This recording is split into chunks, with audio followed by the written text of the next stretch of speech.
Hello, everybody. Welcome again. This is a special Friday. It's Friday Drinks, and it was a bit nippy earlier on in the day, but looking outside, it looks like the sun is out. And Simba, welcome, and thank you very much for bringing the sun to Harare. Thank you. Thank you for having me, and I do apologize for the delay. I was held up, but happy to be here. Thank you so much for having me. Yeah. Well, you are. You must be grateful that this is not the court. Do you know what happens very often? Lawyers are often late for a hearing. What we'll normally do is, as I did, we'll phone in and say, I'm running a little bit late, etc. And of course, sometimes they're forgiving. They'll say, no, this matter will stand down. It actually gets used as a tactic, you know. Yeah. If you, I'll remember that. If you've not read some people that say, I'll stand it down until 2 o'clock to give myself more time, and the judges accept that. It's fine, but it's not, it's not a good idea to always be late. Okay, no, fantastic. So, Oh, the cat's away, the producer's away, so we are allowed to misbehave. Okay, somewhat. Thank you for accommodating me. River, you still on dry January? Yeah. It's still January, so okay. We're going Coke Zero today, thanks to our sponsor, Coca-Cola. Yeah. So cheers to them. Yeah, thank you very much, Coca-Cola. They've been very good and kind to us for the last 6 months, and today is another. Well, it's bound to be another lovely thriller. I'm a little jealous because I can't have it this. Oh, you're on what do you call it? Daniel's fast. Ah, okay. Yeah. I thought that was just 10 days. No. You don't know what you're talking about. No, so, clearly I don't. Sit this one out. Okay. How long does Daniel's fast? 21 days. Oh, it's 21 days. But I tend to push it to, at least 2 months or so. I do need to lose the weight, so, I'm using that. Yes, for sure. But look quite strong to me. I work out a lot. Oh, you're quite... I used to be better than this, eh? Oh, okay. Yeah. So give me a few more months and you'll see what will come out. You guys must be kindred spirits, gym bunnies. Are you? I'm a big fitness person. Really? Tell us about your regime. And I mean, you do look good, fit, and I do love the suit. Oh no, I appreciate it. Thank you. No, I work out a lot. It's a big part of my character. Tell us about your regimen. What exactly do you get up to? Maybe we can steal 1 or 2 tips from you. Okay. Well, my regimen has changed a bit because I'm training for a marathon. Touch wood. Perhaps on the 1st of February, I'll be running a marathon, depending on got a slight injury last week. But ordinarily, a lot of running. I work out a lot. I work out pretty much every day except for Saturday. It's the rest day for me. Okay. And Sundays, I do the long runs, your 20, 30K runs. Wow. Yeah. So you never give your muscles time to actually recover? No, what I would do is, say Monday, which is my chest day, the best way to start the week. You just do the chest and then a bit of cardio and stretching, and then the next day you do another group of muscles, back and then legs, So you break it down. So your muscles are recovering just a different part of the body. Okay. Yeah. Oh, that's very interesting. Actually, that's a good way for us to actually start. I mean, the reason why we're here is to actually talk about ZDERA and the bill that's actually in the House of Representatives in America, and we will get into those details. But maybe just to start off, let's just actually start with who you are, Simba Chitando. Tell us a little bit more about yourself. Just introduce yourself to our audience who may have absolutely no idea about who you are. Oh, okay. Well, I'm a lawyer. I'm Zimbabwean. I was quite surprised that someone from the Farmers Union, Commercial Farmers Union, considered I'm a South African lawyer, which I can tell you caused a lot of consternation, not just for myself, but the South Africans who've been trying to get rid of me for the past, 20 years. So you tend to make friends wherever you go. Operation Dudula were not impressed by that. No, I make a lot of friends in my profession. I litigate, advocate by profession. I joined the bar in 2009, the Cape Bar. I was the first Zimbabwean to do so, which was a big story back then. Why was it such a big story? It was a big story because, well, first, there's a requirement. The requirements to be an admitted advocate or even attorney still is that you have to be a citizen or a permanent resident Or South Africa? of South Africa. Okay. That's one of the requirements, besides the others, you know, your law degrees, etc. And I said, well, look, you know, make an exception for me. I'm that good. I literally said that. I was very young and precocious back then, and they actually wanted me. The Cape Bar wanted me, and I wanted the Cape Bar. I was encouraged. I did my masters at UCT in protecting South Africa's coastline from a major oil spill. So, you know, this was quite a big deal. And they said, you know, look after this guy, and you know, but there was resistance. So how were you able to practice law? No, I became a permanent resident. Oh, okay. So that's how you were able to practice obviously. law. So you were a permanent resident, but you couldn't practice at the bar? No, I became a permanent resident in that process. Ah, Yeah, okay. yeah. All right, okay. Yeah. All right. Oh, but they were considering seriously making an exception for you. No, I got an exemption, so that's how I became. That's how I got the permanent residency back. Ah, Yeah, okay. Yeah. They literally fast-track permanent residence. No, they didn't fast track it necessarily. I'd been in the country for more than 5 years, you know, so it qualified for time. It was just it was you know, it was a big story. It was in the newspapers, etc. Okay. Yeah, so I started back then, and I just done high-profile litigation since. You know, I was fortunate enough to work with some of the top senior counsel in Cape Town, Johannesburg, you know, the UK. Okay. And I've done massive litigation and been fortunate enough to do that. That's how I started. And, you know, one case becomes another, and you just, you know, you grow. Build on that, yeah. You know, you build on that. Okay. And why law? Why did you choose that particular career? Are you argumentative like Tinashe? I am argumentative. I wouldn't say difficult necessarily. I consider myself an academic. I mean, I've got a master's in commercial law. I've got an LLB from Rhodes. So I am an academic at heart. I enjoy reading. I consume information. I enjoy challenge, and law just appealed to me. You know, I didn't necessarily want. I mean, practice law or becoming a lawyer is a broad question. There's so many different kinds of lawyers. I actually wanted to be a corporate lawyer. I didn't want to litigate at all. I hated the courts. You know, I remember when I was studying at master's level, we would, even at LLB level, we would get various legal professionals come to speak to the law students, explain, do what I'm doing now, which is tell the class about what you do. And I remember listening to the corporate partners of the big firms and thinking, that's who I want to be. And when the advocates came on, I was like, oh, no, I definitely want to do that. And in the end, you know, at the end of my master's, I actually said, you know what, that's exactly what I want to do. After spending some time with some of the senior counsel in court, the Cape guys, and I was just like, no, this is for me.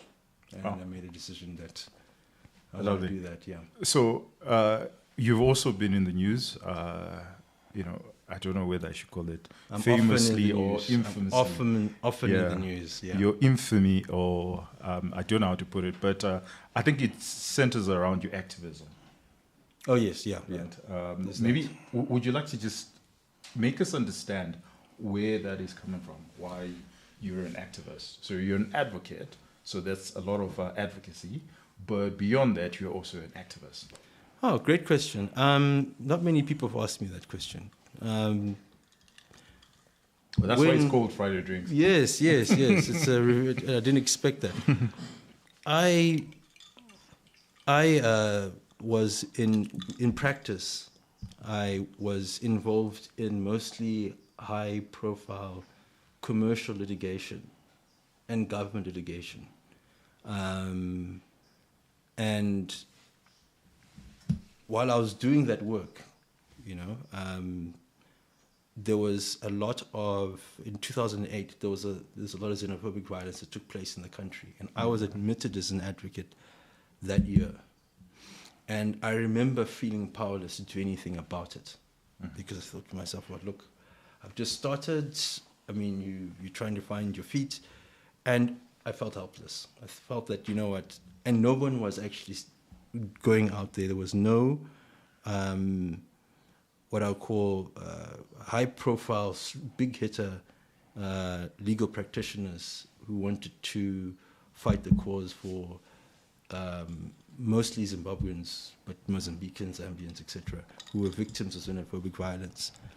And I felt that, look, this is something that ought to be done, and it is not being done. And I just, said, well, look, you're young, sort out your career, and, I started doing more and more big cases. Get brought in as a junior counsel to these big cases. That's how I got in. And eventually, when I got to the stage, it's just a brief explanation about how advocates' career is looked at. Don't worry, we've got all the time in the world. The producer's not here, so we've got all the time in the world. Okay. There's what we call a baby junior, which is a junior advocate who's under 5 years. And often they're too broke, too green behind the ears to do the cases that they want to do. They don't have the trust of the attorneys. We get our work from our attorneys. They don't have a name. They have not established themselves. And they go to whichever senior advocate or senior junior advocate pulls them into a case and says, look, you go do this research for me. You'll be the second chair or third chair or fourth chair, depending on how size the case is. So I was during the period as a baby junior, I could do nothing but just watch events take place and just hope that a senior counsel or a senior junior would bring me into a case. That's the standard that goes across the board. When I got into being a more still junior but more experienced, I then decided, you know what? Now I've got the power. The attorneys have got a lot of respect for me. The ones who were giving me work, etc. And I'd made a name for myself in the public as well. And I said, you know what? Actually, I'm going to use these skills to help out people that can't help themselves. And I started. The first big case was which was the children, Zimbabwean children who, incidentally, the media got hold of me this morning. Back then, it was some children who were arrested by Home Affairs. They were trying to come back from Zimbabwe to go to school in South Africa, and there was a child as young as 2 years old who was actually locked up. And I thought, you know what? And it was for several months. Was the child locked up, or it was the mother that was? The child was locked up. Where was the mother? No, that's the mother was in South Africa, and they were being transported by your what do you say, Kailicha. The guys drivers, that, Malaichas, yes. They were being moved by them, and they didn't have documentation.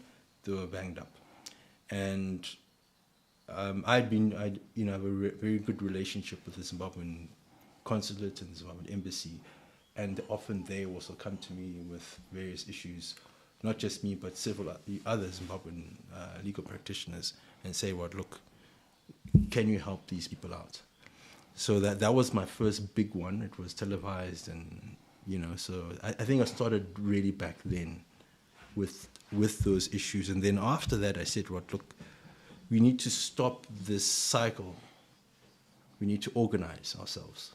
So the Zimbabwean Exemption Permit Holders Association was created by ZEP holders, who some leaders, they already had some structures. And we said, right, look, we need to prepare ourselves, form an association, and prepare ourselves for whatever challenges we foresee. I do not like the fact that I was brought into that case after the Zimbabwean kids were were being held by social services for 6 months. I said, what we need to do is be ahead of the curve. Get everything organized. Whatever issues that you have, bring to me. And basically, I set aside a day in my week, and all I did was issues, mostly class action issues, when it was necessary to litigate. When it wasn't, we could just phone. And again, I was doing a lot of government work. I was on a list of council to do work for the South African government. They were actually my biggest client, the state attorney. So I knew the state attorney. You know, I knew them at an institutional level, and I could always say, and it's just perfectly permissible. Lawyers do this all the time. So that we've got this particular case. We don't want to litigate. Can you deal with this? If not, then we will litigate. So I had a relationship with, one of my biggest clients, the state attorney. Not anymore. I don't get any work from the South African government anymore. For reasons that are quite obvious to everyone who's watching. But they were my biggest client, and I knew them very well. I mean, we'd often even go for lunch and go to weddings, etc. We were very close. And yeah, that's how it started. And then it obviously exploded when I got in. We did the legal challenge associated with the termination of the ZEP, and they tried to close the bank accounts. And I mean, that is when it all. Just for our audience, ZEP. Yeah, that was the Jacob Zuma, where he granted Zimbabweans that were staying in South Africa. Was it Zimbabwean exemption permit? Yeah, you're talking about the ZDERA. Permit. Yeah, it was no. It's yeah. Okay, it's actually the history is longer than that. Okay. I'm not sure exactly which president it was, but it started off as a DZP, right? It was a dispensation for Zimbabwean permit. Okay. Then it became the ZSP, Zimbabwean special permit. Then it became the ZEP, the Zimbabwean exemption permit. But basically, the exact same permit, exact same legislation, Section 31(2)(b) of the Immigration Act. Okay. So it took various, names, but it's the same thing, and the same people. And essentially, is to give some sort of paper to Zimbabweans who illegally moved into South Africa. No, and that's another misconception. It was a permit given to. It was a dispensation. We use the words that they created. Dispensation or special permit that they gave to Zimbabweans. It's not. It's not a permit for illegal Zimbabweans. That's a misconception completely. You actually have to be legal to get that permit. It's not available. You can't. But if you're already legal in South Africa, you would be on some sort of permit, whether it's a visa or work permit. This was for people who normally. So why would I need this extra? Good question. It was for people who ordinarily wouldn't qualify for the other visas that were available. Okay. Study permits. But at the time, they were legal. Yeah, but you have to. It's a legal document. Okay, so you can't get. And it's important. You cannot get a permit in South Africa if you are illegal. Okay, so let's you will be give rejected an example for that reason. Okay, so let's give an example. I'm a Zimbabwean and I'm on a student visa, and my student visa is about to expire, and then I apply for this special permit. Okay. The permit in the course from DZP to ZSP to ZEP eventually, it started with the DZP people, right? Okay. And who were they? They were individual Zimbabwean nationals who were given a dispensation, an opportunity to get a permit, that particular permit that they suggested. And they said we're offering it. The South Africans. Why were they being offered? There was an economic crisis in the country. Which country? Our country, Zimbabwe. Zimbabwe, right? Yes. Yeah. So these people left Zimbabwe and they went to South Africa on some sort of visa or permit. No, you can get a visa when you come into to go to South Africa, visitor's visa. Okay, and then it expires. Yeah, this is a permit that gives you the right to work. Okay, so to live and work. Let me land the plane. It may assist you with your further questions. Okay. It gave Zimbabweans the right to live and work in the country for the period of time that they had. It was 5 years, I think, at first. All right? And a study permit doesn't do that. Right? A visitor's permit doesn't do that. Right? Okay. Section 10 or Section 11 permit, which gives a Zimbabwean who's got a business meeting in Johannesburg the right to go there, and even though it's technically work, have a meeting, and then leave. That permit doesn't provide you the right to live and work for 5 years. Okay. So what that did, it was an opportunity to get onto that permit, and it was given to people who were applying who ordinarily may have applied for asylum or already had asylum documents, or every DZP holder's got a different history. They're not. Okay, got it. There are some people who on the ZEP who are millionaires. I know some of them. They were wanted to assist with the litigation, and there are others who are just waiters and gardeners.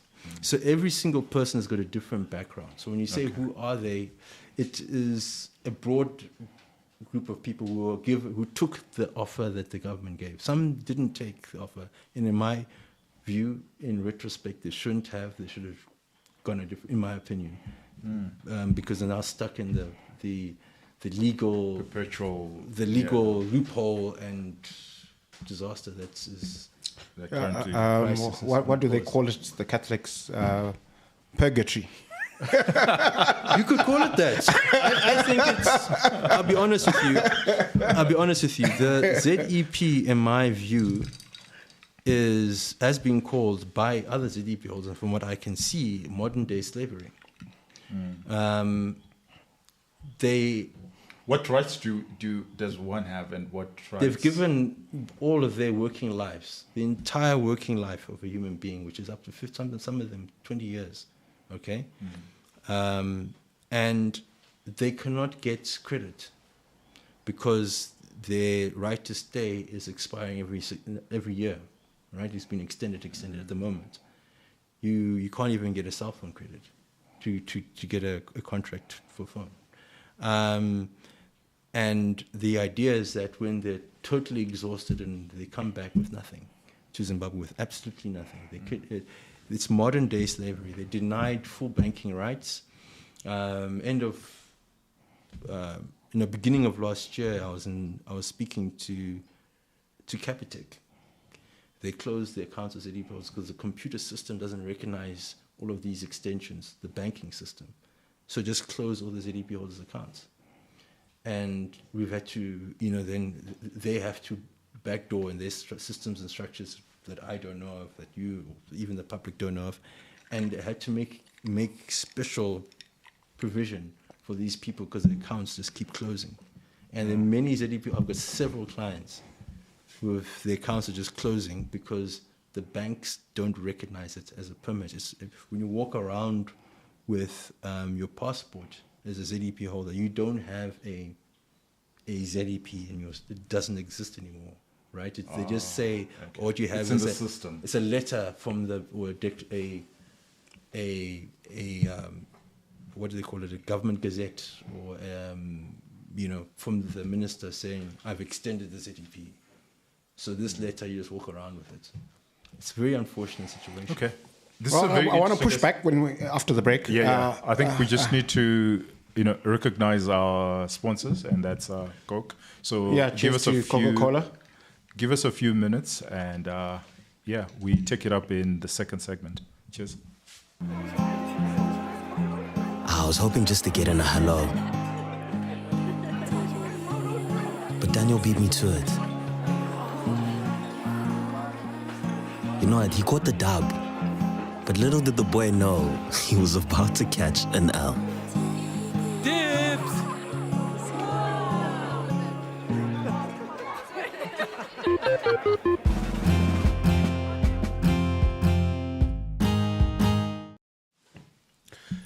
thank you very much, and thank you very much to Coke. This is a riveting chat, I think this is something, and that's why we have you here, because I think a lot of these issues, a lot of people just didn't have the information. I certainly didn't know this, and thank you very much for those clarifications, especially the important one, that these people did not go to South Africa and they were illegal. They were actually legal. They had some sort of visa, and then they just moved to the new visa. It's Z.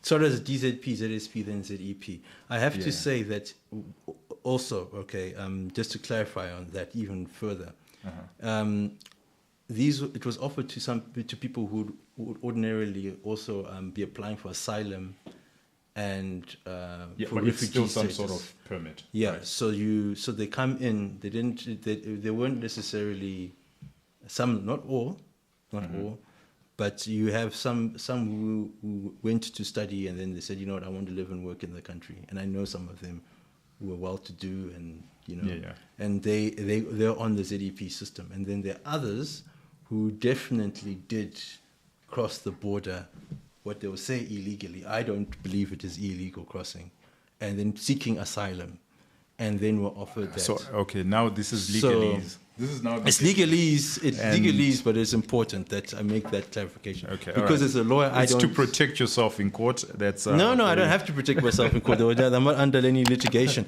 But 100%, it's you can, if you go into South Africa through ordinary port of entry, you are a visitor. You get that stamp at the border, right? You travel. I'm sure all of us have traveled.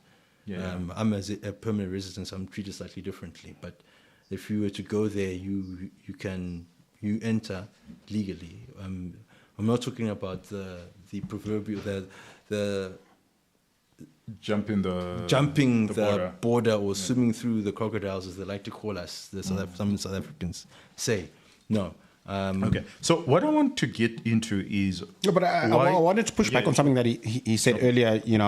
I thought it was rather melodramatic when you spoke to modern, a version of modern day slavery. Yeah.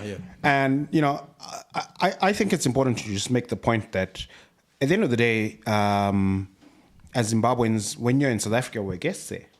And they get to set the rules of how long we can be there and under what circumstances and what privileges what privileges. So when you talk about credit and all these other things, they're not rights, they're privileges because it's not our country, and they get to have a say to what the terms and conditions that were going to be in their country, and so I now, is it right? Is it ideal? That's a different discussion. But certainly it's their prerogative. Okay, I want to push back on that. And I'm happy you've made that point.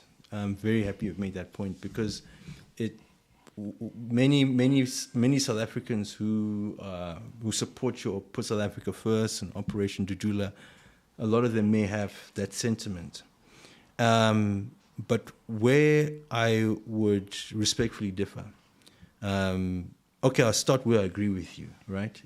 It's their country and they make the laws, all right? When I advocate for ZEP holders and for Zimbabweans in South Africa, I don't use what I feel are the rights that Zimbabweans deserve. I use the rights and the law that South Africa has, okay? Mm-hmm. So I'm not coming and saying that, no, look, we're entitled to special treatment. We're talking about the laws, existing laws that they have. What they have done, and this is with regret and something that upsets me, is that with Zimbabweans, they've put a large number of our people in the category of the ZEP. And they've ring-fenced the ZEP by saying, you cannot apply for, while you're on the ZEP and the ZSP and the DZP, you cannot apply for you cannot apply for permanent residency. So they've banned ZEP holders in terms of the ZEP from ever applying for permanent residency. If I am an Australian... So you're saying that goes against their own laws? It goes against their own laws. Okay. If I was an Australian and I had lived in South Africa for 15 years and had invested for 15 years, or an American or a British national, right? After 5 years, I can apply and successfully get a permanent residence permit. But a ZEP holder for 15, 20 years cannot, even though during the course of their life, they may contribute even more than an Australian investor who has a permanent residence certificate. That is where my challenge, that was the challenge that we made, is to say, no, look, why are you, by creating this exemption, Why are you taking away you're saying their that rights? Zimbabweans, exactly, you're saying that Zimbabweans are special, this Zimbabwean special permit, and by the terminology that is used, you would get the impression that you've been done a favor. That's basically that's the premise, right? They're saying your country's in a crisis. Ordinarily, you wouldn't qualify for a work permit. You wouldn't qualify to come and live and work here. But because we feel sorry for you, you're in trouble. But what we're creating this special permit that allows you to have a better quality of life. But after 5 years of being legal in the country, that's what the Immigration Act says. You can apply for permanent residency, right? Except if you are Zimbabwean. Yeah, because the premise is it's so- a crisis, and the crisis is going to be over, and you'll be able to go back. Yes. So, but this is the thought. That's what you're saying is the premise is what you're saying. Mm-hmm. That you can go back or you can stay. I mean, that privilege is given to an Australian on permanent residence permit or a British national on permanent residence. They can come and go as they please. But as Zimbabwean, they're saying you cannot, because you are a special person. You are very special. And it's purely because you're Zimbabwean. I tend to agree with them, because I'm saying the lowest common denominator, or the permit, the least permit that one gets is a refugee status. Right? So if you can give me refugee status and your laws say after 5 years of a refugee status, I can upgrade or I can get permanent residence. Then the same should be applicable Then the for same a ZEP holder. should be available to anyone. Yeah, no, Am exactly. Am I getting it correctly? You're quite right. And the other thing is it's arbitrary. The premise that you've mentioned, which is the thoughts of many people who, the people who came up with what they call the ZDEP, you cannot find it in legislation. So this premise to say that, look, I've decided arbitrarily, and I mean, And this is the minister or the president? it was the minister. It was a decision that was made by Cabinet. cabinet. Yeah, it's a good question. I mean, the minister signed off on it, and they serve at the discretion of the president. But the minister is the one who made the executive order. We're going to talk sanctions just now. It's an executive order. It's something that is arbitrarily made. I wake up tomorrow morning, I say, and if I may play a game with you, if I was to apply this retrospectively and say I'm the Minister of Home Affairs of Zimbabwe, and I say, I've noticed that many South African business owners in the country, some doing mining, some doing retail, some doing whatever it is, and I say, I'm going to introduce a special South African permit to allow South Africans to work in the country for 5 years. But there's only one provision. They cannot own a mine, and they cannot stay in the country. They cannot, and they could provide a bunch of reasons that deal with any grievances that Zimbabweans have towards South Africans, and then say that this is a special permit for South Africans. If they're entitled, they cannot become permanent residents in Zimbabwe. They cannot acquire any rights. Just arbitrarily, irrespective of what the Zimbabwe Immigration Act says. Everyone else, you can, but if you're South African, you can't. Okay. So they wouldn't like that. So this is where I will differ with you slightly. I think all along I was with you. Okay. But I would differ with you in the sense that it's not like the Zimbabweans where there was a gun held to their heads. No, there to wasn't. sign up. No. Right? They could have they could have come to you before they signed up. Yeah. And asked you, do you think I should sign up for this, or should I just continue and get my work permit the normal way? So if it was the Australian or the South African business in Zimbabwe, it would have been a case of, well, you could sign up for this, special permit, or you could just go, with the queue that everyone else is on. Because it's not like every Zimbabwean is on this. Okay, you're right. That's a good point that you've mentioned. And again, it's something that many people don't know, right? Is that and I've spoken to ZEP holders, many ZEP holders who are on that permanent regime, because it changed name, but it's the same regime, believed that when it comes to an end, then they can then apply for something else. But what the South Africans have done is they continue to renew it without you applying for it. Now, this is a big legal issue and something that will be in the courts very soon. Okay. So they've even taken away the rights of the ZEP holder to apply for its extension. Not a single ZEP holder has applied for an extension of the ZEP. It is being extended by the South Africans themselves. And the ZEP itself says that it's a non-extendable permit. So they say this permit, this permit cannot be extended. But they have extended it. It was extended 3 times, DZP, ZSP, then ZEP. Right? And then I think there was another extension, or natural extension, when they said it was done by the minister without litigation. Then there was an extension by court order, right? The legal challenge, Helen Suzman. At that stage, we brought Helen Suzman in and ZIF in. And we'd given we really started the ZEPA, the Exemption Permit Holders Association, we had been litigating all that time to stop the closure of the accounts. But they've been extending it, either by themselves or by operation of law, and in so doing, preventing the Zimbabwean from coming off it. So if you are a Zimbabwean on the ZEP, you cannot actually extend it yourself, but the government have been extending it for them. So like you said, it's a mess, and it can't be fixed.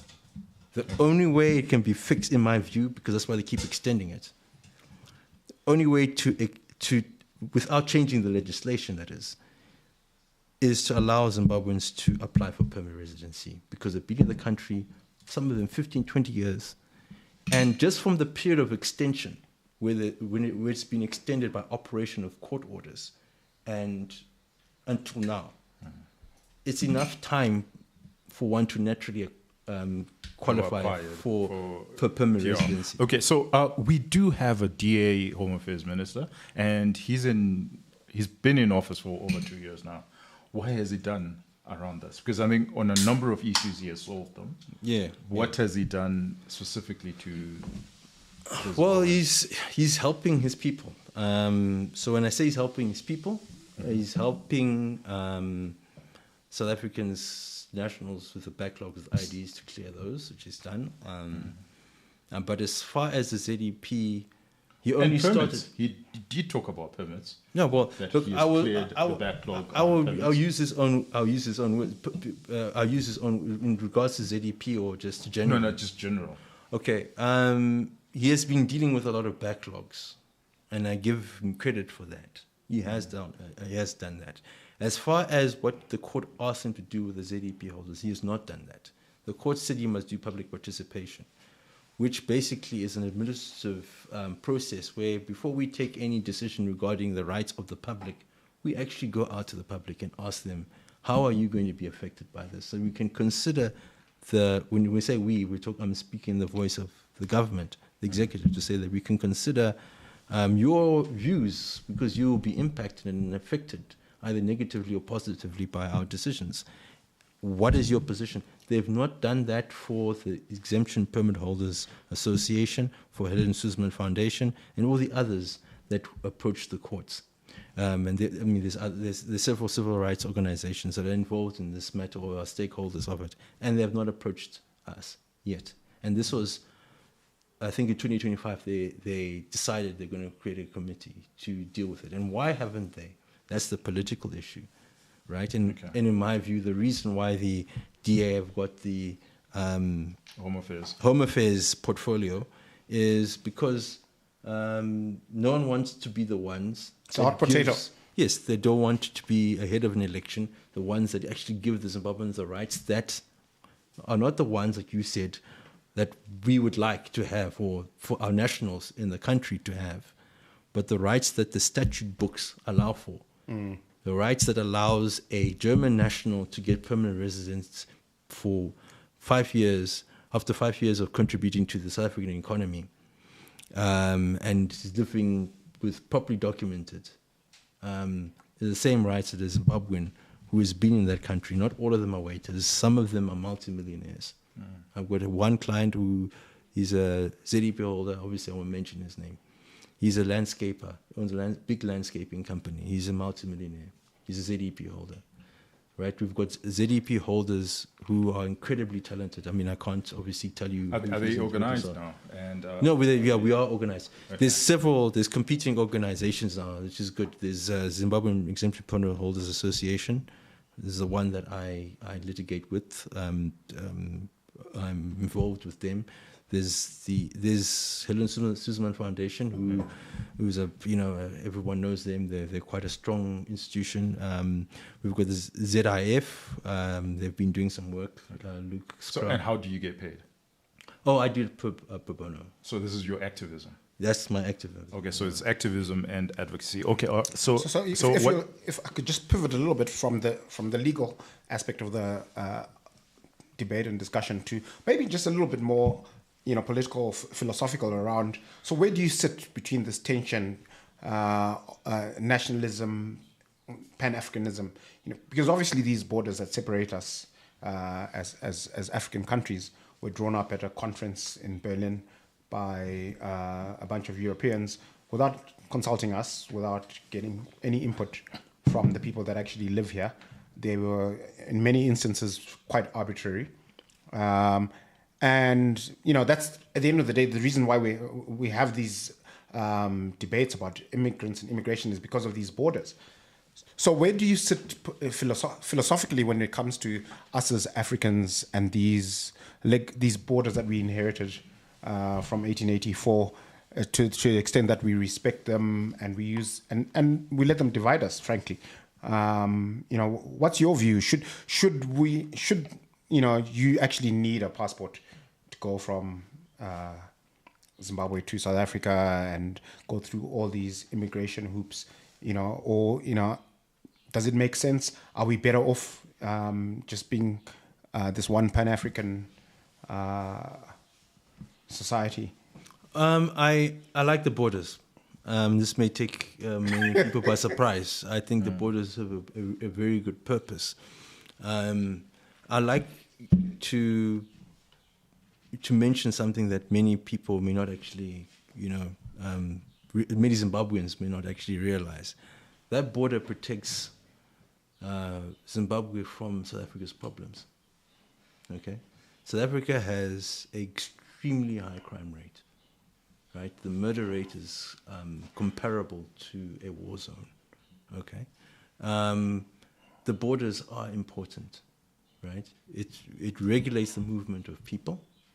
I do believe that even though those borders were not created by us, as you quite rightly said, we're talking about the Berlin Conference. We're talking about the case of Zimbabwe. We have gone from before the Zimbabwe was South Rhodesia, federation. Then it we're with the Zambians at some point and the Malawians, and we're broken up again, and we're supposed to be a province of South Africa at some stage, and then the Rhodesians did not like that, and there were many. The history of it speaks for itself, and I won't bore you with that as far as my answer is concerned. But what I would say is that the borders are important, but it doesn't stop us, and it gives us identity. I am a Zimbabwean. I love being a Zimbabwean. It's very much part of my identity. I'm a patriot, and I like the South Africans. They're good people, predominantly. I mean, there are some, we have our tensions with them. And I mean, some of them think I hate South Africa because I'm defending Zimbabwe. Not at all. It's just that we're different, but we're similar, and it's okay. It's okay to be Zimbabwean. It's okay to be South African. We are in the same region.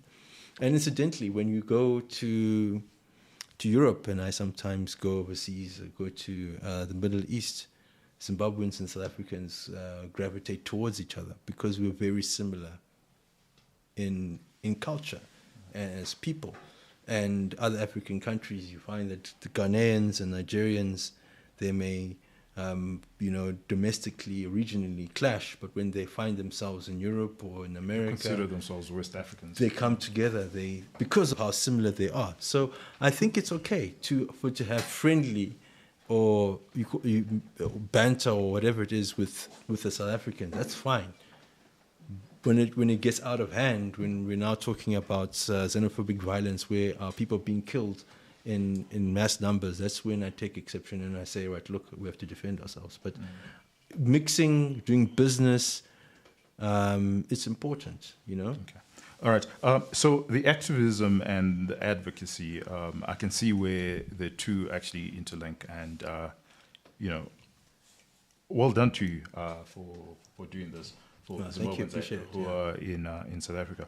I want to get to a deeper issue, which is the activism, considering your background, which is a private school background. And I think especially the discourse in Zimbabwe is private school kids do not necessarily go into activism. And here you are being very active. Would you like to just speak to that and just give us why this activism is very, very, very close to your heart? Yes, we get picked on the older private school crowd, we the so-called cheese boys and what have you. No, it's your nature. You have people who went to public school who aren't interested at all in the issues to do with the country. They want to get the qualifications. They want to go as far from Zimbabwe as possible and succeed, and many of them do, and they deserve the credit for achieving the things that they've done in Canada and the UK, America, Australia, China. So we do get, I think, unfairly picked on, but with thick skin, I can handle myself. I don't mind. I think it's my nature, personal. Okay. That's So I can't. it's very possible that you would have gone to a mission school and you'd still end up here. I don't know, because I have not gone to mission school. So No, because you're speculating that it's because it's your nature. And my question centers around why is it we haven't seen as many private school kids? Well, that's what the audience usually say, that private school kids. And then your argument or your retort to that is, well, it's not peculiar to private school kids, even public school kids. But I'm just saying that invariably with private school kids, we haven't seen as many in the public spaces. No, they haven't been. No. That's. Maybe next time we have. I was at the reunion for St. John's College of where I went to school last year. My first reunion. So next time maybe I'll speak to the headmasters and say that we should tell the students, have some patriotism, get involved in some of this work. So there isn't. Even in the political space, there's not much of your traditional. So I just wanted to understand what you think the problem is. I don't know if Is it a problem, or is it a problem? I don't know if it's a problem. I just know that it is rare. You're quite right. Mm-hmm. Since you're very keen on Zimbabweans and Zimbabwean rights, private school educated kids are also Zimbabweans. we are, yes. No, I don't know. I don't know why. It's a very good question, and that is something that's I think the students, if I ever get an opportunity to lecture, I do lecture some students at university. Mm-hmm. I've done a few, not as a lecturer, as a guest. Okay. So it could be part of your advocacy. But thank you very much for that. So it's time for, I think, another advert, and then beyond this, then we can get into ZDERA. The weeds of ZDERA. But this has been quite interesting. Yeah. All right. So see you in the next segment. I was hoping just to get in a hello, but Daniel beat me to it. know what? He caught the dub.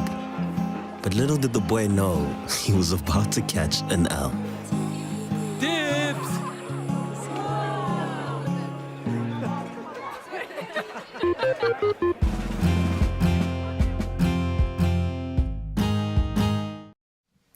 Welcome back, and thank you very much to Coke.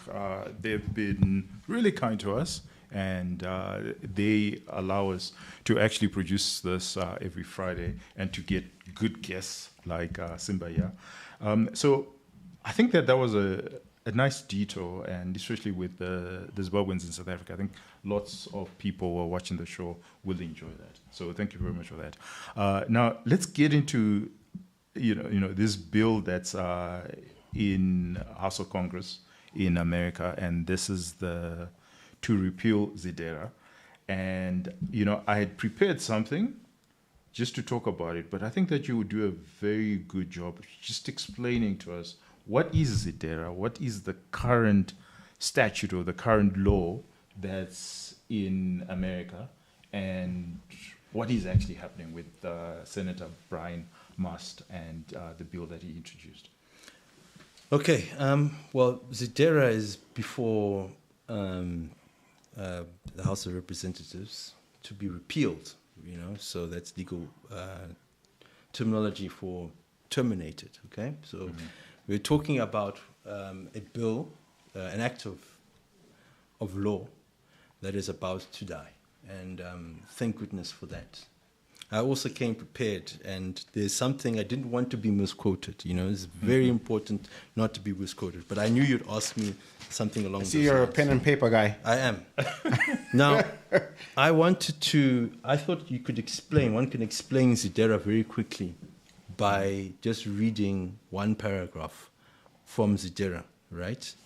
And this is the Americans' words. Right, this is their words, not ours, not the parties, the ruling party, whatever.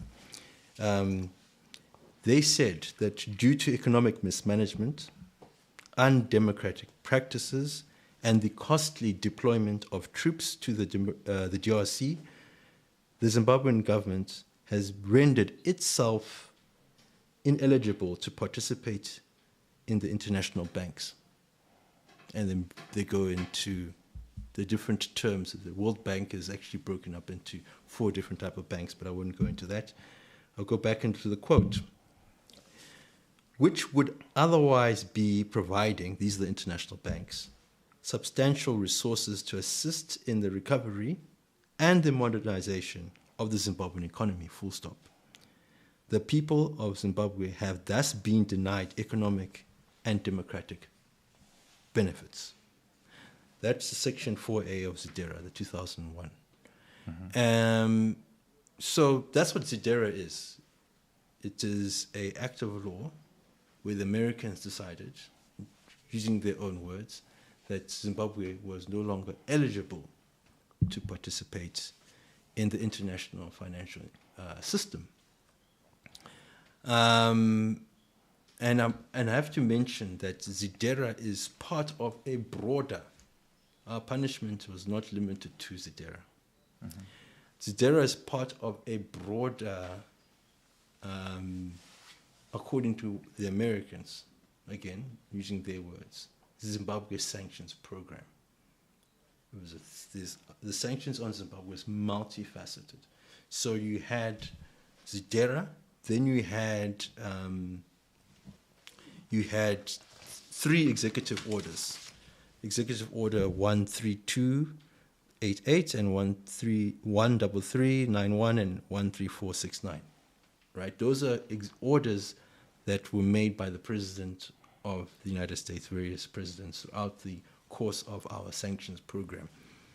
That targeted Zimbabwean government officials and Zimbabwean institutions such as the mining companies and various parastatals that are necessary to keep the economy going. That's the OFAC. Okay, so the executive orders that OFAC was applying. So OFAC is the Office of Foreign Assets Control. Yeah, that's right. So But I think that's separate from ZDERA. separate, but also extremely broad. Extremely broad, but it's they operate right across the world, and Yeah, it's correct. really around the financial services system because we all use the US dollar and we use SWIFT. So 100%. it really arose from terrorism. But I just want to go back to ZDERA. going back to ZDERA. Yes. Yeah, because I think it would be remiss if we don't put it out there that also it was to push for democratic reforms and protection of property rights. Okay. Now, I'm glad you mentioned that, democratic reforms. And I had the benefit of watching the American ambassador's interview on your show. Yeah. And I got the impression that she's coming from a good place. Her heart is in the right place. But I respectfully disagree with her, and I respectfully disagree with the premise behind ZDERA, right? Mm-hmm. It is very unusual. In fact, before it gets to being unusual, it is illegal for one country to say to another country that because I don't think because of economic mismanagement, I don't think you have managed your economy well. I don't think you're democratic enough. And I don't like the fact, these are their reasons, I don't like the fact that you sent troops to the DRC. And for that reason, using their words, you're ineligible to participate in the international financial system. That in of itself, using their own words, doesn't promote democracy. That is the antithesis of democracy. But why is that illegal? No, it's illegal because the United Nations Charter, okay? A charter is not a legal... It is legal, definitely. It is a legal instrument. It is the fundamental bedrock of our international rules that prevents us from tearing each other apart. Then who would enforce it? Well, there's various mechanisms. There's the UN has great point. Not many people. Yeah. So I don't want us to get to. You're asking me why it's illegal. Yeah. Whether people are respecting the law or not, the law exists. That's the difficulty I have as a lawyer, right? Mm-hmm. There are many things that happen outside in the world, domestically, internationally, that are illegal, and there are even practices that are illegal, right? We see the taxis cutting us off. I had a few of those on my way here, all right? That is illegal, but what am I going to do about it, okay? So we're going back. So you ask me, is it legal or illegal? I'm telling you, ZDERA, we're dealing with ZDERA. Yeah. Right? No, okay, You've asked me whether ZDERA is... you said that it was for those measures, those democratic measures. So I'm saying that over and above, so I do take cognizant of the things that you said, which is very true, that they're saying that you're mismanaging the economy, you're spending money in the DRC, and send troops to the DRC. You're sending troops to the DRC and spending money, your money, to the DRC, but you have World Bank and IMF support. So we're going to withdraw. This is a bank saying, I'm going to withdraw my money because I don't like where my money is going. No, but they're not a bank. That's not. Yeah, it's not IMF. No. World Bank. Can we put this? But I've got a different question. This is the American. Because you guys are going down a rabbit hole. Well, that's the reason why we're Let me go back to the surface, out of the rabbit hole, back to the surface, and make this as simple as possible, right? Yep. So the viewers can understand, and perhaps you may understand my perspective of ZDERA, right? United States of America is a sovereign nation, right? Mm-hmm. They are much bigger than us as a country, but in terms of the law, we are the same. Right? But in terms of IMF, we're not the same. No. In terms of the law, we're not. We'll get to the IMF. Let's avoid the rabbit hole. I want to explain this. Explain it very simply. Okay. They are a sovereign nation, right? Mm-hmm. They have inherent sovereignty, right? Chinasha, you're a big guy, right? Mm-hmm. The fact that you are big and the gentleman over there is smaller than you doesn't change the fact that you've got the same rights. Okay? The United States is just like us as far as from a legal perspective. Okay? Mm-hmm. it is not for you, because you're bigger than him, to say that I believe you don't spend your money properly, you're not going to participate in the international banking system. I believe because I don't like the way you run your household, I heard that your wife is complaining, and I don't like the fact that you had a fight with your neighbor. And for those reasons, you are ineligible from banking, right? The World Bank is not, they said that we're ineligible to participate. The World Bank is not an American bank. It is a World Bank, right? Americans have got this wonderful game called baseball. And every year there's a final for the baseball, and it's called the World Series. But the world is not participating. It's just Americans. That is the antithesis of Okay. of So I want to run with your sovereignty. analogy. I want to run with Go your ahead. analogy. I'm a bigger guy than Sharon over there, and you are right. I'll leave Sharon alone. That does not give me any right whatsoever to beat up Sharon. We have equal rights, but it so happens that there's a bank that Sharon and I are shareholders in. And Sharon owns 0.1% shares in this bank, and I own 99% in this bank. We don't have equal rights. We're not equal shareholders. Okay. So the World Bank, the IMF, are there purely on the benevolence of the United States. They're there because of your analogy is quite extreme with the 99% to the 1%. You know, I would No, say it's that. because it's the But two it's of fair. us. Yeah. But to be fair, I mean, using what you've just said, America does have a significant shareholding in those banks, and when they exercise that right, okay, which is important, right? Using your term, right? It's their shareholders. When they exercise their decision-making power, which is to do as what they've decided to do, to create ZDERA, and to say that because we are United States of America, because we have a significant shareholding in this institution, I want to go back into as a flag, why and how the World Bank and the World Banking Financial Institution was created.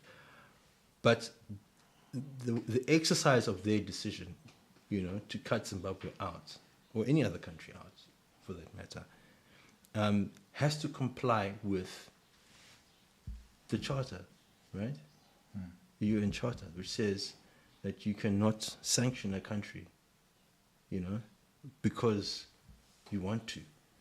You have to go get a resolution from the UN. That international rules-based order was created at around the same time that the World Bank was created, after the World War II. It was there so that countries could resolve their disputes without aggression, without sanctions, without bombs, without guns, without using the powers that were before then abused by the strong. In that particular case, the strong was Nazi Germany.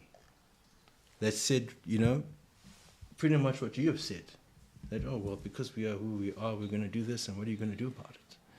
That's why we created the World Bank and the World Bank and the UN charters, so we don't tear each other apart, and that weaker countries, smaller countries, have a fighting chance. And when that right is abused, we get to a situation that we have now.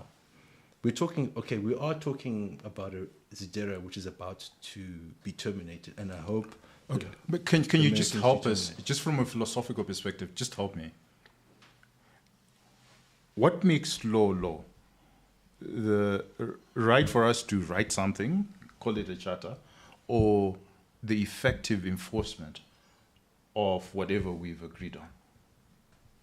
All What right. binds? Because in my mind, just from a rudimentary understanding, the laws that bind us in a country, and I like what you said about borders, actually, that us in creating borders, we're creating a sovereign, and the sovereign can enforce whatever we agree upon. But if there's no enforcement, then to me, no matter what you say, it's that law. Yes, it's good, and it's probably propaganda to call it law, but it's non-binding because there's no one who can enforce it, or unless the parties who can enforce it are independent of the parties that have written the law. Okay, what you've raised is what we call in law a jurisprudential issue, right? So it's the science of the law, right? Why do we even have rules to begin with, right? So along that line, the law exists when the agreed powers, that be in this case, in the case of ZDERA, we've agreed, the world has agreed that states are sovereign, and there's a UN charter that says you may not bomb another country, you cannot kidnap a president from another country, you cannot put sanctions. You cannot sanction a small country because or decide that there's an international banking system, and because we don't like the democratic practices or economic management of your country, we can say you're no longer eligible. I can say you're no longer eligible to bank internationally. I've decided. I spoke to my friends and we decided that you can't bank anymore, right?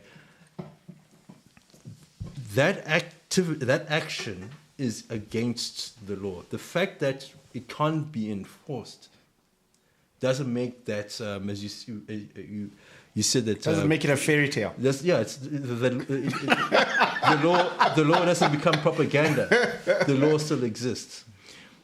Where the world is at the moment, because this is all issues that are at a high brow, right? The world is at the moment, because we've been watching what's going on with Greenland, we've been watching what's going on in other parts of the world, with what's going Venezuela. on in Ukraine, what's going on in various other parts of the world, okay? People are talking about rewriting the rules-based order. They're saying that the UN is no longer, does not have the teeth, which is what you're saying. Yeah, and I was going to ask this question that, okay, Yeah. Mr. Chitando, you've made a very good case. So why are you not going to the UN to enforce this law? Oh, okay. So why didn't you go to the UN? All right, okay. All right. This is I'm- like 25 years later, you haven't gone to the UN. All right. You're going back to the guys who crafted the law. 100%. Good point. Now, I have got, I don't have the luxury of doing that. I'll tell you why. I'm a private citizen, right? I'm involved in an organization called ZASM, Zimbabwe Anti-Sanctions Movement, okay? I'm not the president of Zimbabwe. The president of Zimbabwe has the right, and the Zimbabwean government have the right, if they choose. They have not done so for reasons that is for them to come on your show or to explain later. They've not taken the United States to the International Court of Justice, where you can go to say, right, look, the United States has not followed the law, they've sanctioned us, they've said that we're ineligible to basically bank with international financial institutions, and they've said that our citizens have thus been denied economic and democratic benefits. That's what they said. And the president can take the United States to the ICJ and do that. He hasn't. Both presidents, they have not. And I think the current president has gone on the diplomatic, chosen the diplomatic route, which is probably a better route, because again, ZDERA is going to be gone. But they could do that. An individual cannot take a country to the International Court of Justice. A country has to make that decision. What ZASM did is challenge the executive orders, the 3 executive orders that the President of the United States issued, right? And OFAC then enforced, and then many accounts were frozen and what have you. We took that issue to the South African court to say South African banks stop applying American sanctions. You're our biggest trading partner. these sanctions, just read what you've. It's arbitrary, you know. They've just decided that that we are mismanaging our books. But every election cycle in the United States, the Americans tell us, either side of the political divide, Democrat or Republican, that the other is mismanaging the books. That's what they tell us when they're arguing amongst themselves, and they're telling the Zimbabweans that we're mismanaging our books. So we can also put sanctions on America. You could. Yeah. They're mismanaging their books. Could, but we if could, we were to right? do that, one, okay, obviously we're a smaller economy and it won't really do anything to their bottom line. But the fact of the matter is then we would be breaching the UN Charter ourselves. Okay, so what I'm trying to get to, I don't know what you think. What I'm trying to get to is we're not the same. And I hear you that Why your are we not argument... the same? We're just not the same. We're not the same. That reciprocity... In what way? In what way we're not the same? Similarly, that if they're mismanaging their books and we think they're mismanaging their books, their retort will be, well, you guys put sanctions on us. If Trump is going into Venezuela and he does whatever he does, then the retort should be, well, Venezuela should also do the same to Trump. No, well, that's... And the reason why it's not is because we are not the same. That's why the global world order had superpowers. Okay. And these superpowers are fundamentally different from smaller countries. We have to accept that reality. Okay, I would gently push back and Sure, respect. please. When we get to the stage where one says, well, Party A did that, why doesn't Party B do the same? Right? Now we're leaving an international rules-based order. Right? I'm unfortunately or fortunately, a lawyer. I think like one, and I practice that discipline. And what you're saying is against the law, right? Zimbabwe cannot and should not, and rightly has not, broken the international laws simply because America has, right? We have not done that, and it's right that we haven't. I mean, again, whether it will affect America or not, that's that's what you're saying. We're not the same because we don't have as much money as America. We don't have as many guns or bombs as America.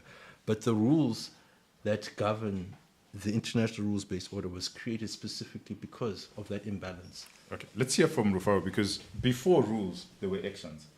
Yeah, look, I think the notion of the rules-based world order is a wonderful fairy tale. The world doesn't work like that. If rules can't be enforced, then they are meaningless in my mind. So when I think about it's academic. Ideally, would the world be a better place if everybody respected the rules? Absolutely, but we don't live in such a world. We live in reality is a different place, and so when I think about ZDERA and sanctions, I look at it from a geopolitical perspective, from a pragmatic perspective, and my argument against ZDERA and many sanctions regimes would be that they don't actually produce the outcomes that the authors want. So if I was to go back to that paragraph that you read earlier and ask the authors of ZDERA 25 years later, did you get what you wanted? Do you have the outcomes that you were looking for when you penned this act? And the answer is no. And it's not that Zimbabwe is unique or special. Generally, sanctions don't work. They don't work. You're not going to get the outcomes that you want. So, and as a pragmatic individual, I believe you shouldn't pursue things that have a well-documented history of not working. So ZDERA doesn't work. It's not going to produce the outcomes that the Americans want. So they might as well. It's actually, and in fact, if we study the real-world outcomes that have come out of ZDERA, they've hurt the people who they wanted to help the most, right? So that small business that would benefit from access to the international capital markets and banking system that arbitrarily someone sitting in London or New York says, "Oh, Simba's under sanctions. I'm not touching that." Right? The perception is real. We're the losers, right? The people in business who've got nothing to do with the decision to go to DRC or how Treasury allocates money or we actually suffer the most from the perception that even though there's just 11 entities that are under sanctions, the perception that the whole country is under sanctions affects ordinary Zimbabweans, and we are the biggest losers of ZDERA. And that's actually, that wasn't the intention. That's the opposite of what they wanted. They wanted an outcome in which the ordinary Zimbabweans would be better off. But the reality is that ordinary Zimbabweans are worse off. Okay. All right. I want to answer your question twofold, right? And I'll first mention the irony in the room, okay? The irony in the room is this. You've said that, both of you, and I tend to agree politically, maybe not legally, that the international rules-based order is a fairy tale, right? You're saying there are a bunch of rules and laws. Oh no, that's what he said. That's what he said. Yeah. I'm not there. You're not there, but I think you said something similar. Along those lines. I'm. To me, if you can't enforce, so Yeah, maritime rules are international, but they are enforceable. Okay. And that actually works. But then I think that there's a Sometimes. Yes. Sometimes. Ask the Somali pirates if maritime rules work. But anyway, that said, okay, I think in regards to the enforcement of particularly the sanctions regime, right? You're saying that, okay, well, look, those international rules aren't being enforced. It's a fairy tale, right? I'll just work on that premise. The irony in the room is that we are following a sanctions program, right, which is aimed at achieving a democratic result, a legal result, a country where, and I did watch Ambassador Tremont, I don't know if I said her name properly. Tremont, Yeah. I watched what she said at the last, when she was here. She said that she would like to see rules being followed in Zimbabwe. But her country is coming on a premise of saying that we are not following international laws to tell you, Zimbabwe, to follow the laws that we want in your country. To be fair, Trump has really, appended the usual American way of doing things. To be fair. All right. No, I'm just saying. But point the irony in the room is that they are operating from a position to begin with, where they are sanctioning a country without going. Fair point. The UN against the charter to enforce, but through these economic measures that they've mentioned, to get a country to operate domestically under rule of law, under accepted, internationally respected rule of law, right? Because you could say there's various extreme laws, I won't mention them, that people do not accept, beheading people and chopping arms off. And people say, right, no, this is the law, but it's not jurisprudential. We don't really appreciate it. It doesn't meet international standards. Now, that is an irony in the room, which then makes the second point even more concerning and more valid, actually, right? That it is not actually achieving, in the case of Zimbabwe, there have been countries where one could say that the sanctions softened the country up for a military option, which again, they don't even use the international rules for the military options. So you can impoverish a country, make it soft and the people desperate enough. Senator Coons, when you were speaking about the Zimbabwean sanctions, he said he wants to make that country scream. That's what he said on YouTube. I think that's where I tend to agree with to scream. So the suffering on the ground is that the people are weak enough to be a rollover if there's a kinetic decision that's made in whatever country to say that we can now go in there because they're broke. They can't defend themselves.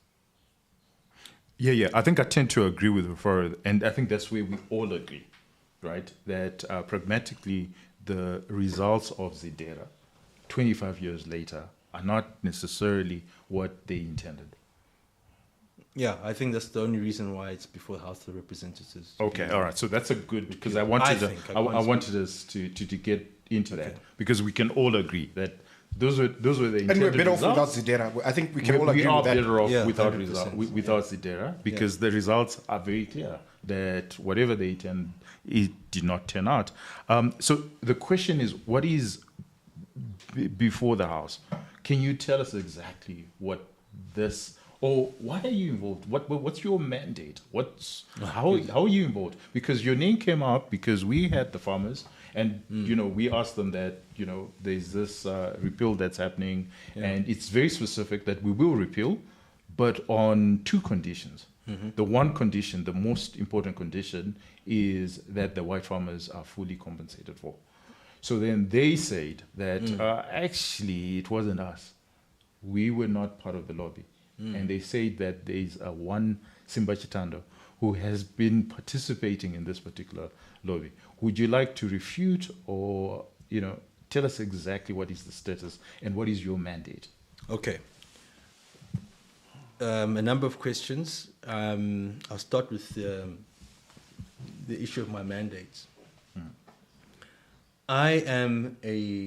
You mentioned my activism, and one of the issues that I'd always been passionate about was economic sanctions on my country.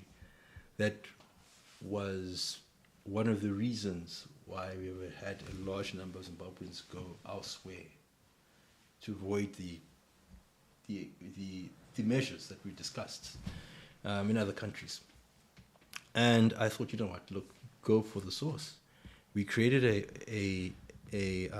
some like-minded individuals came together, and we called ourselves the Zimbabwean Anti-Sanctions Movement.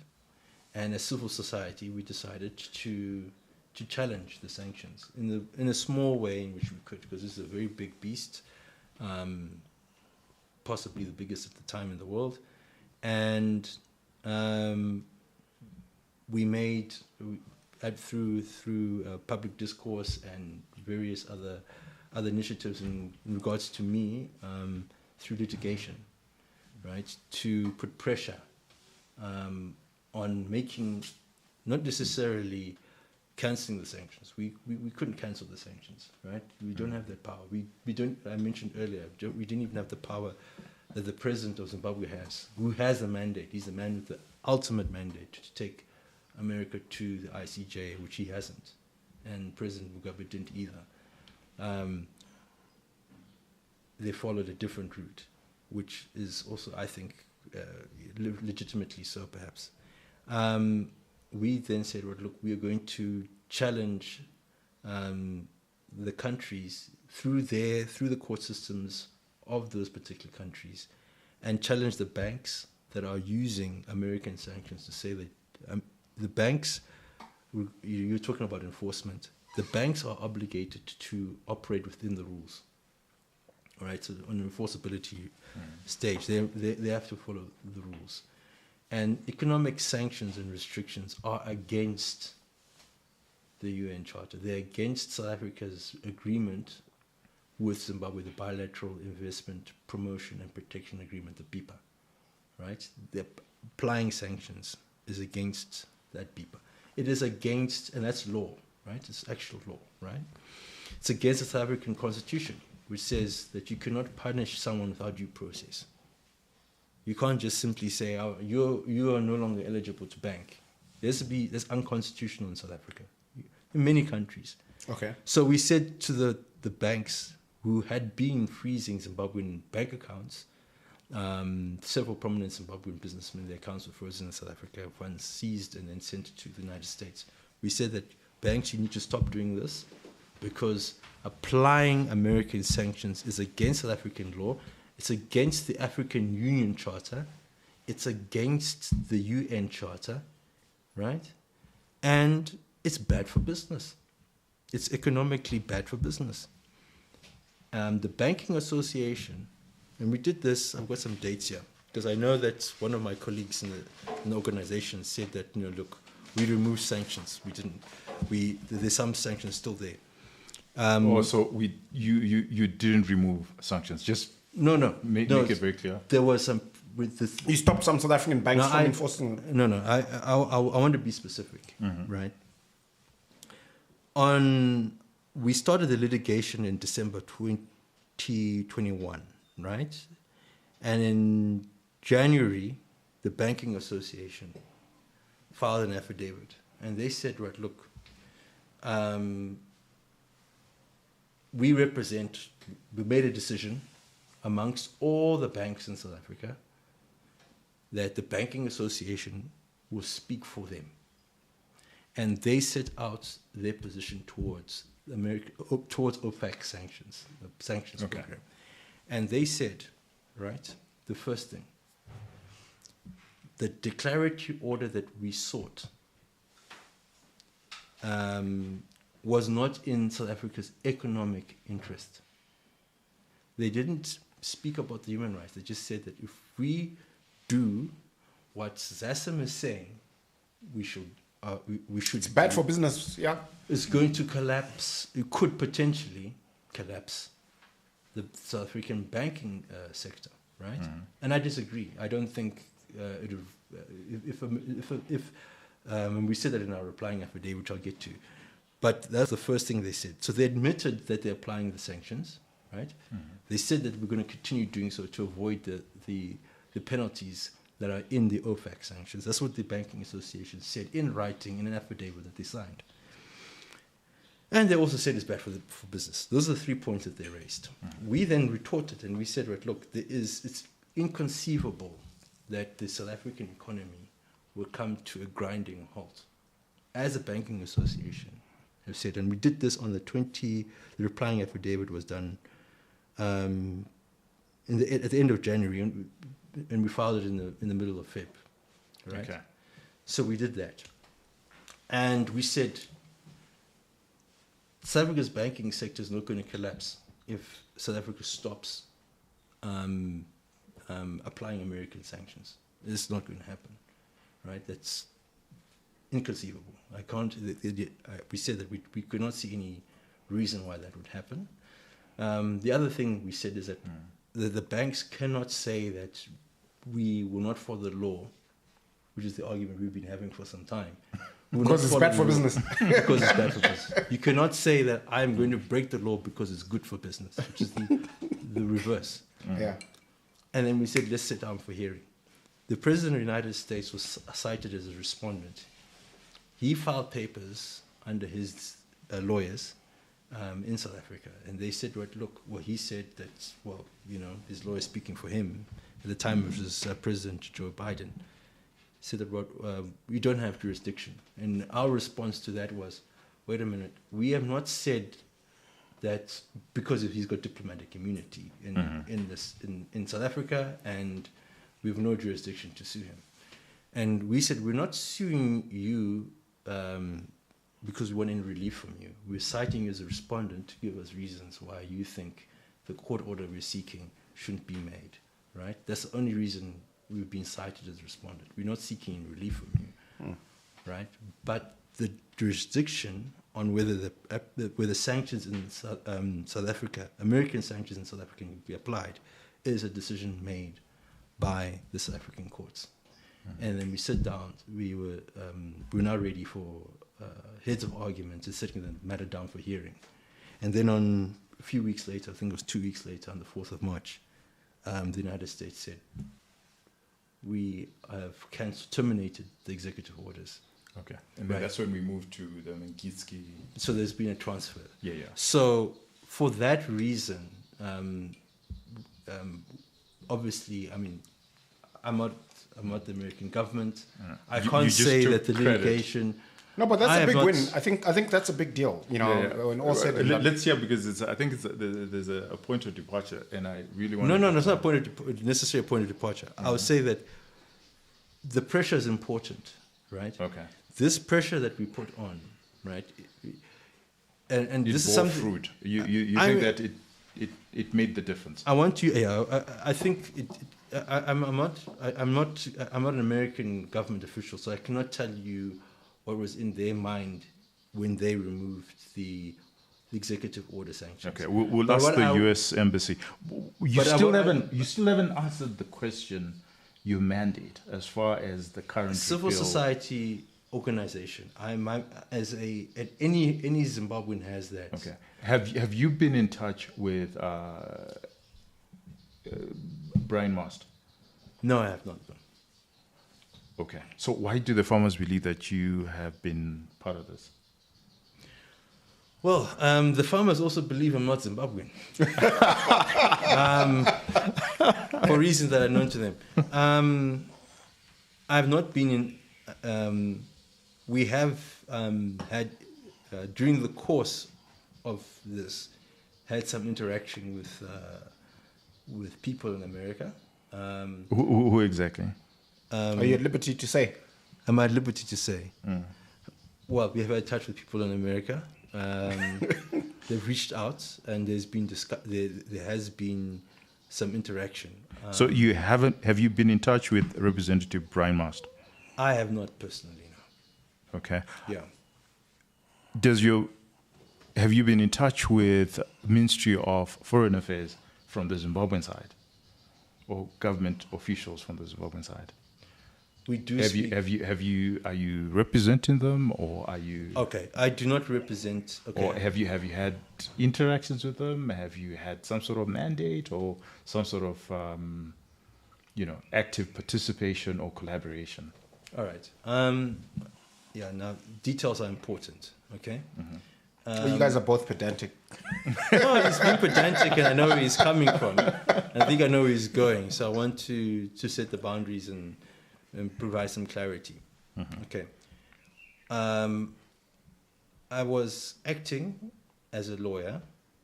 I wear several hats. I'm in a position where I wear several hats. Okay. But insofar as the litigation and the pressure that we're putting on, in my capacity as legal counsel for ZASM, I'm acting as a lawyer for a civil society institution. Right. Okay.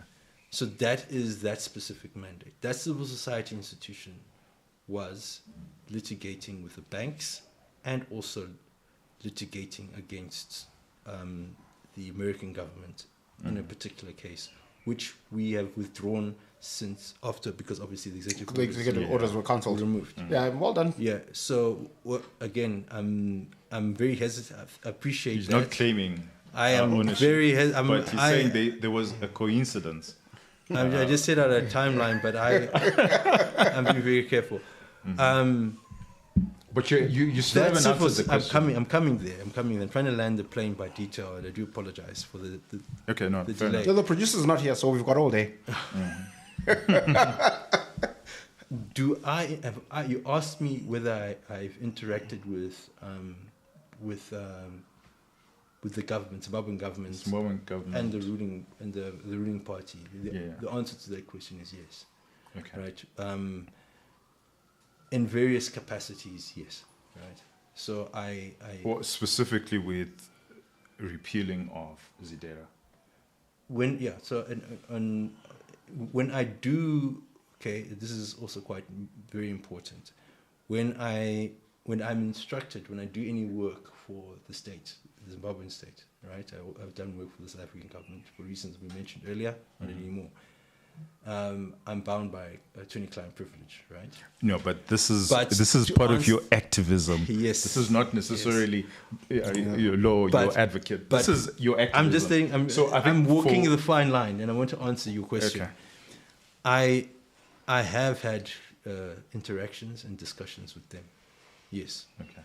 Are you at liberty to discuss these discussions that you've had with them, and the nature of those discussions, and what remit you derive from those discussions? What I can say is that the position of the Zimbabwean government is in the public. It's not a secret. Is that Zimbabwe is a friend to all and enemy to none. Mm-hmm. The Zimbabwean government wants to re-engage with the Americans, which is what they have been doing. They are not for litigation, taking the American government to the ICJ,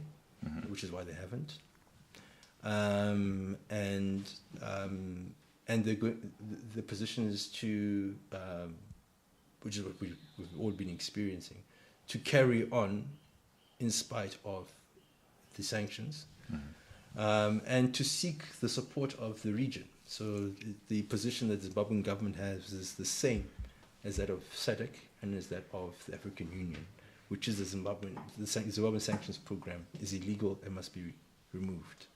Okay. That's what the position, that's what the government has done. My own interaction, when I have spoken to the government on the issues of sanctions, is one the part that I'm at liberty to speak about is to advise them, what's been going on when we have been doing the litigation that we were doing. To say, right, look, this is the contents of the Banking Association's affidavit from South Africa. It's a very important document for our financial institutions to look at. It's a detailed document. I summarized it in 3 paragraphs, but it's quite thick. And it's important that we know that because they're our biggest trading partner. And we should know why they're freezing some of the funds. And several millions of rands or dollars actually have been frozen by South African banks. So I've got a geopolitical question. Tinashe and I have a sense for, the Trump administration's foreign policy, and that they're more likely to be transactional. They're much less likely to moralize and lecture us about how we're managing our economy or democracy or foreign policy. What sense do you have from your work interacting with Americans involved in ZDERA and sanctions foreign policy around Zimbabwe? Are we in a good place to change the paradigm and do business with the Americans? Is our perception correct in this regard, or it's not as rosy as we think it is?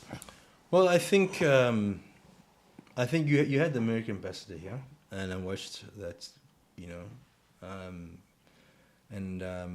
I feel that her heart is in the right place. I feel that both Zimbabwe and America feel that it's about time to bury the hatchet. I was very happy, to withdraw the case that we did against the Banking Association and the Americans. I was very happy to do that. Every litigator dreams of being on that platform and going out there. They'd hired the best lawyers in South Africa. They did not spare any expense, believe me, right? I even knew their advocate that Joe Biden had briefed was my lecturer at one point, Wim Trenggrove SE, right? So they had hired the best, and I'm happy that it didn't go. I'm happy that the political climate between our two countries has changed. We're not as heavily tariffed, rather, under Donald Trump's presidency. It looks like ZDERA might be behind us. We hope that the House of Representatives actually does repeal it. So I'm happy about that. And as far as the climate, I think everyone wants to do business. So now, being pragmatic, we're quite clear that 25 years later, ZDERA has not really achieved its intentions. But when you look at what it wants now, so if they repeal, what they want is full compensation of the farmers. We know we don't have money. Are we not better off with ZDERA than with the new platform where they're actually telling us that if you guys don't pay, then we will restrict all the conditions that ZDERA has will still continue. But now you need to pay. So the good thing with ZDERA is we didn't need to pay the farmers. There was no agency to pay the farmers. Whereas now, if we do repeal, the condition is the Zimbabwean government must, by the time the repeal happens, by the time it's signed by the US president, we must have paid the farmers in full. Okay.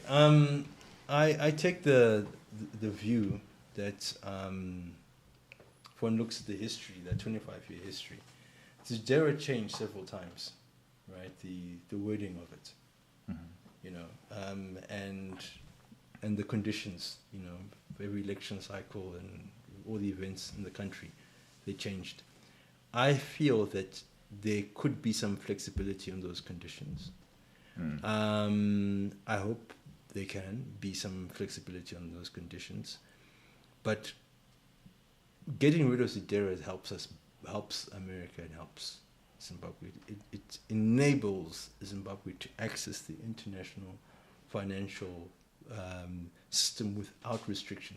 There are too many restrictions as it is, and puts us in a position as Zimbabwe to do business with the Americans without those restrictions. Senator Poon said that removing the 3 years ago, he said removing the sanctions would have enormous benefit for Zimbabwe and for the United States of America, who would want to do business here.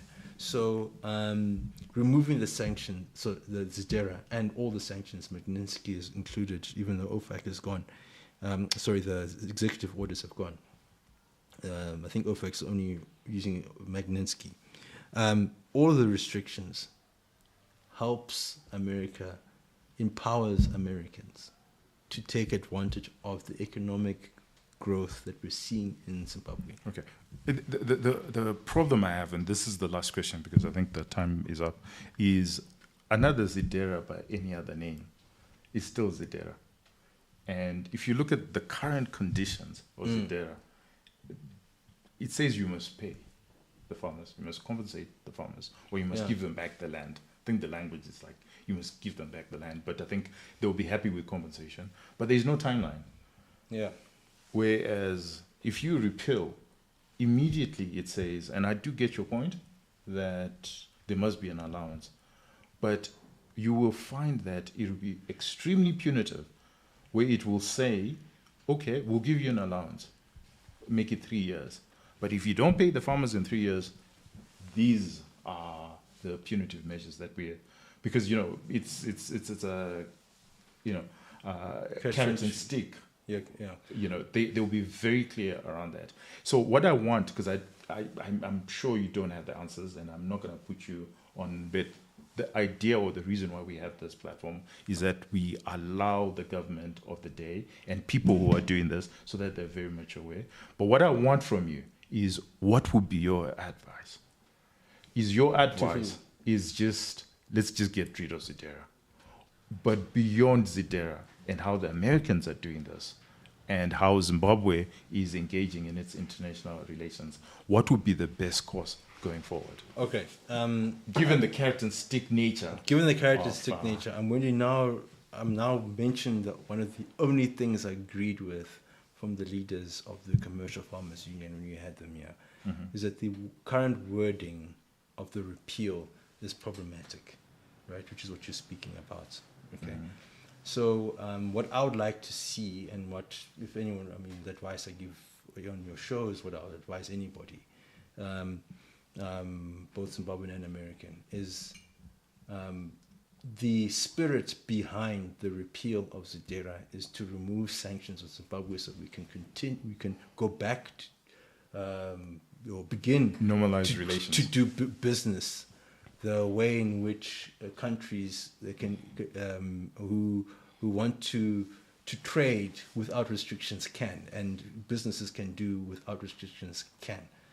And whatever changes to the wording, you can get the lawyers in and you can change the wording so that the removal of the sanctions is feasible, in the sense that it's something the government has, the Zimbabwean government has agreed to compensation for improvements.